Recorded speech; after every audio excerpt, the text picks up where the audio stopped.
comecei assistindo as lições das missionárias na capela, porque meus pais e irmãos não quiseram assistir.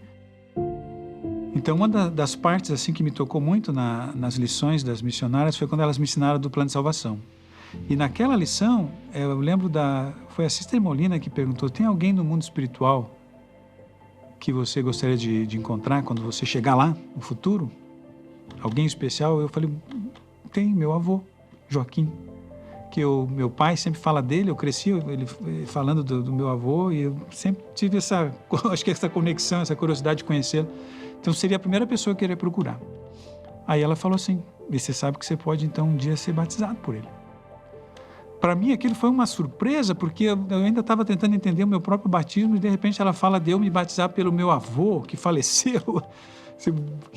Mas pareceu tão, assim, lógico, e principalmente para mim, que estava sendo ensinado sozinho, foi para mim aquilo como dizendo: você não vai ficar sozinho mais. Você vai ter do outro lado do véu, pelo menos, alguém da tua família. O teu avô, vai ser você aqui e ele lá.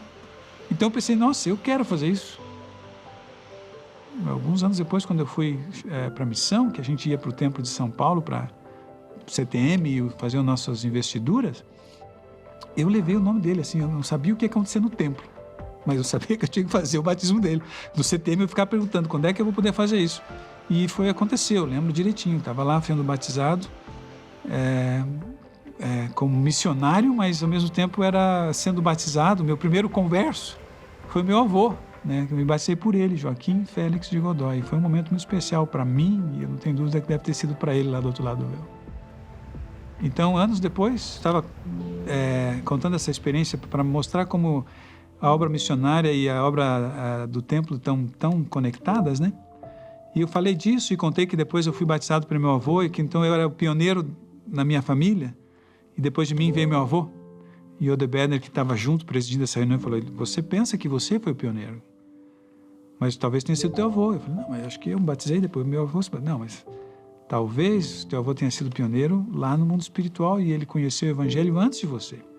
E, na verdade, quem sabe, a gente não sabe como funciona, ele diz, mas quem sabe por causa dele lá, de alguma maneira você depois acabou recebendo as missionárias, e esses anjos foram colocados na tua vida por causa de um parente muito fiel do outro lado do véu, orando por você, para que você conhecesse o evangelho e fosse batizado, e ele tivesse a chance de ser batizado. Então, talvez ele tenha começado tudo isso e não você. Eu falei, para mim eu fiquei assim: nossa, por tantos anos eu penso que eu sou o pioneiro, quem sabe meu avô foi, e eu que tenho que agradecer ele, e não ele agradecer a mim. É muito bonito isso, eu espero um dia descobrir quem foi o primeiro.